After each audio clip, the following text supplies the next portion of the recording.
Welcome back, quilters, to Snippets with Patterns by Jen. This week our tutorial is going to be making a simple pincushion. It's a great starter project and great way to practice your seams, doing some hand stitching if you haven't done that for a while, and just making a fun little project. Hopefully using some fabric that maybe you've been sitting on because it's your favorite and you don't want to use it, but this is a great project to do so. You can use many different things to fill your pincushions with. Anything from just simple fiber fill to walnut shells to sand, anything. I use emery sand, and I choose to use that because there is someone in my family that is allergic to walnuts, and I just don't even bother doing the walnut shells just in case. So I use emery sand. I have it in all of my pincushions. I really like it. However, it can make a mess. So that is why we're making extra insulation for our pincushion to try and keep that dust down to a minimum. All right, so a few things that we need. We have our 3 3/4 inch squares. Surprise, surprise, I have flamingos. Then we need 2 3.5 inch squares and 2 3 1/4 inch squares. And we are going to first start with a button. Now, I was given this tip at the Huron, South Dakota Quilters Guild about almost a year ago now. And if you were the one who gave me that tip, I know you said somebody else had given it to you. I would love to get your name so I can give you credit, as it's been a while and I don't remember, but it's a great tip and I think that you will also enjoy and be like, wow, why didn't I think of this? We are going to put a button on our pincushion, and this button is going to be where we store our needles. How often do you go to grab a needle from your pincushion and you have to sort through to find that missing needle? It's looking for a needle in a haystack, right? So by putting this button here and just using that button as a place to put your needles, my gosh, mind blown when she shared this with me. So we're going to put a button in first as a needle minder, basically, for our pincushion, and then we're going to go from there. So I picked this pretty pink button to go with my pretty pink flamingos. I'm going to turn this, and I'm going to put it up in the right hand side, I think. So now when you are doing this, you want to keep in mind that we are going to be coming with our 1/4 inch seam allowance, right? And our presser foot. So you want to make sure you're giving yourself enough space that you are making room for the 1/4 inch seam allowance and your presser foot. So I'm going to go right about, I'm actually going to probably put it, I think I'll put it right on the flamingo body. And I'm putting this, you could wait to do this until you have it sewn, but I did that with one of the pincushions I made as a sample, and it's kind of a pain to try and get in there when it's already sewn together as a little bag, and use your needle for that. So I found it's just easier to do it right now. We can just sew it up on the sewing machine as long as you're giving yourself space for your seam allowance. So we'll just quick sew this up. Now I am just going to go ahead and sew just the two. Just use 2 buttonholes. I'm not going to do all 4 of them. I just don't need it. It's not like it's being used for a pair of pants or anything like that. It doesn't need to be anything strong, right? We're just using it to hold our needles. So I'm just going to do a couple of stitches in just 2 of the holes. Now, if you don't want to stitch this on, you can certainly use fabric glue. My only tip would be to just make sure you're leaving yourself the holes, that you're not filling the holes up with the glue. So I'm going to do one more stitch if I can find the hole. Okay, and we'll knot this off.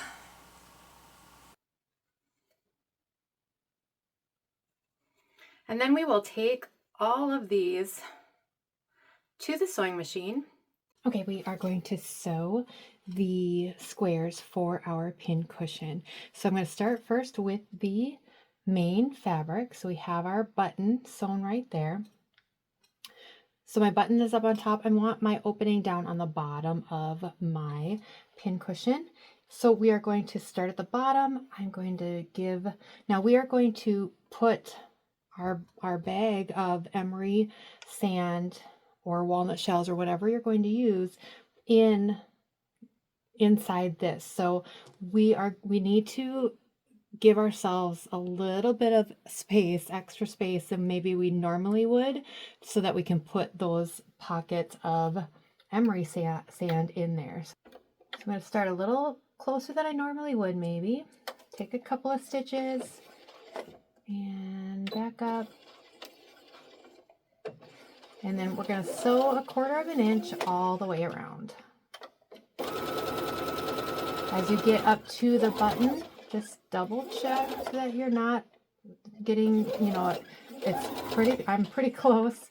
So I just want to make sure that as I'm going past it, it's not pushing me away from where I want my seam allowance to be.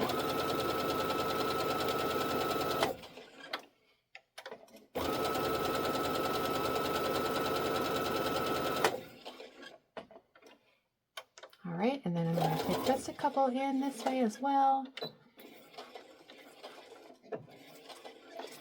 And so I'm leaving a pretty good amount of space here so that when I turn this and then we stuff it, I've got some space. We're going to whip stitch it shut, so it'll be a little bit of a longer space, but we need that room to be able to put in the emery sand bags.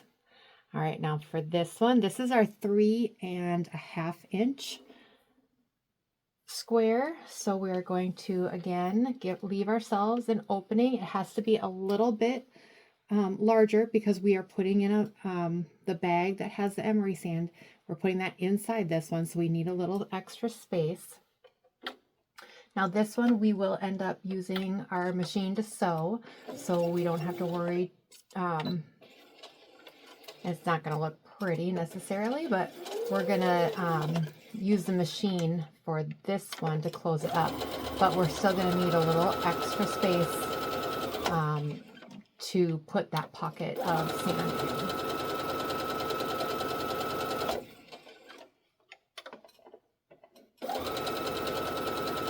I have to tell you, one of my favorite things about the 1/4 inch foot for baby lock is that it has this little notch right there that tells you that where your 1/4 inch seam is. It's so nice that you can just sew up to that spot and you know to stop and pivot. Best invention ever. All right, so we've got that set, and that's wide enough that we're going to be able to stuff our baggie in there. All right, so now this is our 3.25 inch squares. This is the one that we're going to stuff with the emery sand. So we don't need too big of a hole, just one that's big enough to flip this right side out. So it doesn't need to be too big. We will whip stitch this one shut as well because of how messy emery sand can get. We don't want to bring that over to our machine and have it spill inside our machine. That would just be sad. So we're going to whip stitch this shut as well. But we also don't need as big of a hole because we're going to fill this one with the sand, not another bag. So we'll go ahead, bring this up here a little bit.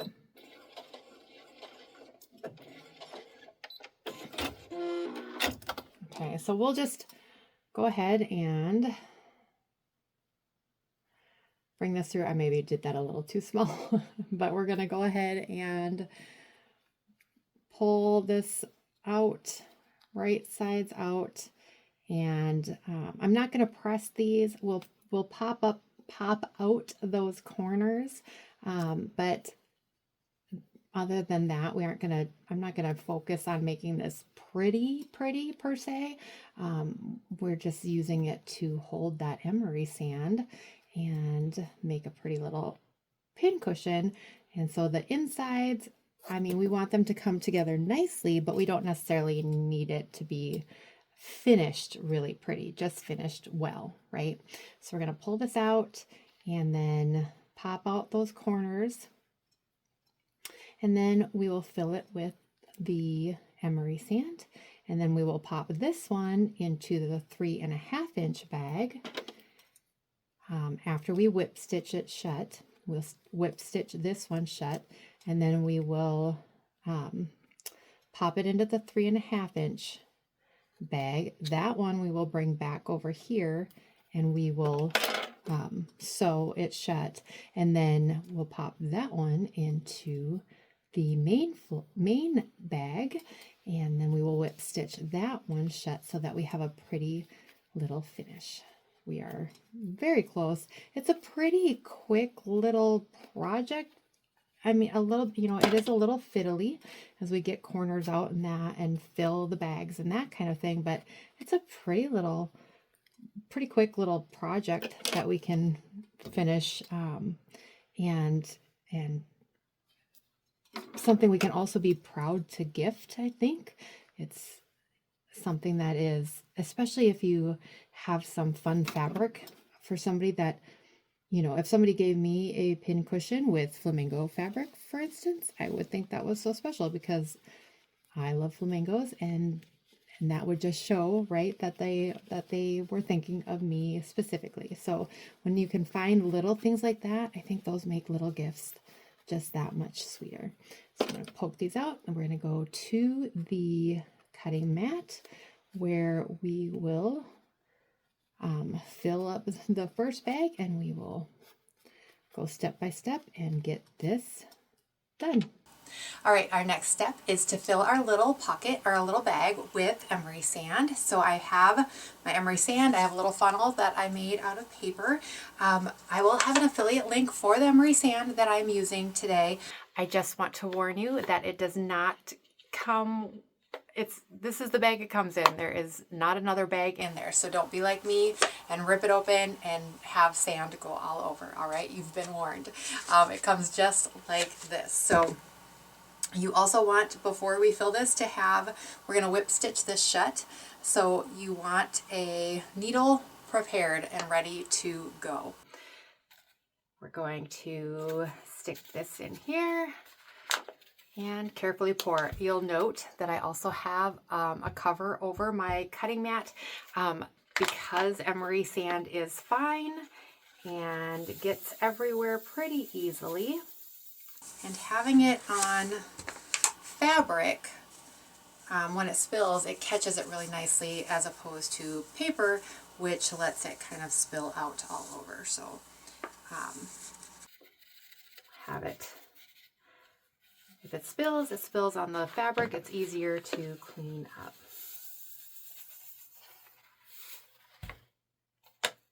Now, this bag of emery sand is a pound worth of emery sand. So that's kind of gives you an idea. And I've already made one pincushion using this for my sample. So you can see how much is left now with this second one. All right, I'm going to now stitch this. So it's pretty full. I want it to be full. That's going to help it with, again, keeping that dust down.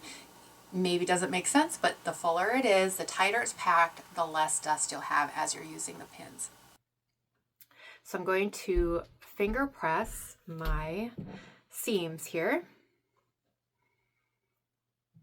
to give me a nice clean edge to stitch. And then we're just going to whip stitch this shut. You could try taking this to your machine if you want. I don't recommend that just because, and I'm going to pop the seam out, just because it can get messy. The sand, it goes everywhere very easily, and I don't want you getting sand in your machine. That is not going to be good for anybody. So I don't recommend taking this to the machine and sewing it shut unless you're going to fill it maybe not as full and then have your seam allowance, kind of close that up for you. If you are going to go to the machine to do this, then I would suggest using a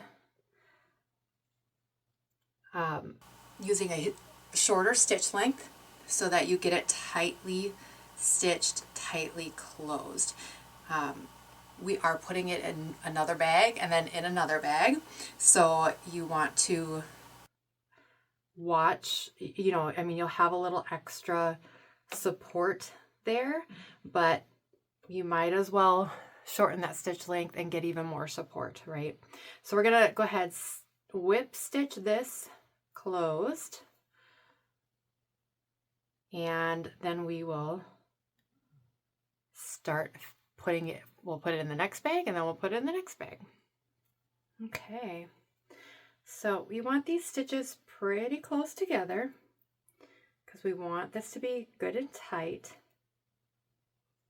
And then we'll go ahead and knot it off. Oops. Once you get to the end. And as I was stitching along and thinking, because that is what one does when we're slow stitching, we can get some nice thinking done as well. I realized I have actually made 3 of these pincushions. So what you see in that bag there is actually left over after having made 3 of these. So there is quite a lot when you're talking about a pound of emery sand. So I just wanted to make sure you didn't think, ooh, because emery sand is not, it's not a cheap fill. It's not a cheap pincushion filler for sure. So there's a reason that people use the walnut shells and fiber fill and that kind of thing, right? It's not a cheap one. So, but I could get for sure one more of these 3 3/4 inch squares, or this is 3 1/4, but the 3 3/4 inch pincushions. So our next step then is to put it in the next bag. Now that we have that nicely whip stitch shut and we know there's no sand coming out, we're going to put it in the next pocket because we want to keep that sand to a minimum. We don't want anything coming out as we use it throughout the years. So we're going to take this to the sewing machine, and this one we will go ahead and stitch shut. We're going to just stitch right along. We're going to stitch right along and close that off so that it doesn't need to be pretty. We're just going to stick this one in the main one, and then we'll whip stitch the main one shut as well. But this one we're just going to do quick because we want to get done with this project. Okay, we're going to sew the bag shut that we just put the sand bag in, and I'm going to use the clips, just a couple, to keep that sand bag down. Otherwise, as I come here to sew, it tends to come this way. So I'll put those clips there to keep that back and out of my way.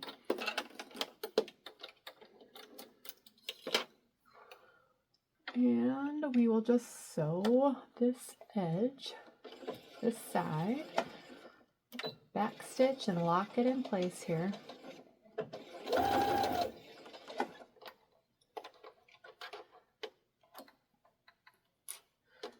And it doesn't have to be pretty. I do want to make sure I'm catching that edge though. It doesn't have to be pretty, but you do want to make sure you catch the opened seam here. So it's kind of close. And then back stitch and lock it in place. And now we get to put it in the very pretty main fabric after we trim off the threads. Trim those off, and then we will go put this in and whip stitch that, and we will have our pretty pincushion. All right, then our last step, now that we've got that sewn, and I'm actually going to put the sewn part towards towards the top actually, because then it's away from where this opening is, just in case we have an issue later with seams coming apart or anything like that. It'll just give us a little extra, hopefully a little extra protection from any sand coming out. So we're going to go ahead and stuff this in. Just take a minute to do it. It's going to take a little bit. That hole isn't huge, and this is a pretty full bag, but if you put the bag in there and kind of manipulate that sand down further and then pull, we'll get it in there. And then we will whip stitch this seam shut, and we will have a pretty little pincushion, either for yourself or a sewing, quilting friend, whoever you would like to give it to. Now, I am probably not going to do this. I'm going to finger press this, but you could definitely take this quick to your ironing board and give it a little press to give you a nice crisp edge to stitch. That it will just take a minute, and that'll just give you a nice little guide for your whip stitch. So you could definitely do that if you wanted to run over to the sewing machine to the ironing board and do that. And I'm just going to finger press and then whip stitch this shut, and then we will all be done. So we'll just do that quick. And I think,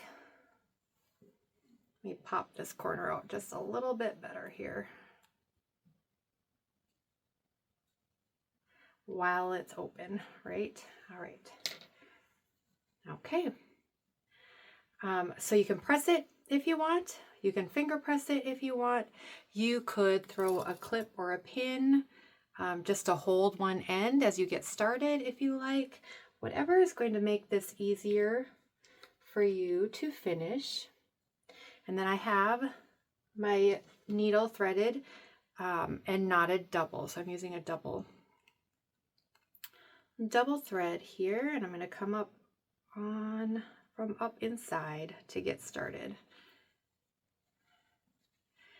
And we'll just whip stitch this one shut as well. And just take your time to do this really nicely. Give it a nice clean finish. All right, we're going to tie this off, and we will be done with our pincushion. I hope that you will be able to find some pretty fabric for your pincushion and enjoy making just a small, cute little, I don't know, do we call it an accessory for our sewing room? I don't know, but I'm gonna knot this off, maybe eventually here, and then I'm gonna clip it, and we have our little pincushion and our handy little needle keeper. All right, I will see you in 2 weeks for the next Snippets with Patterns by Jen. Go make something you love.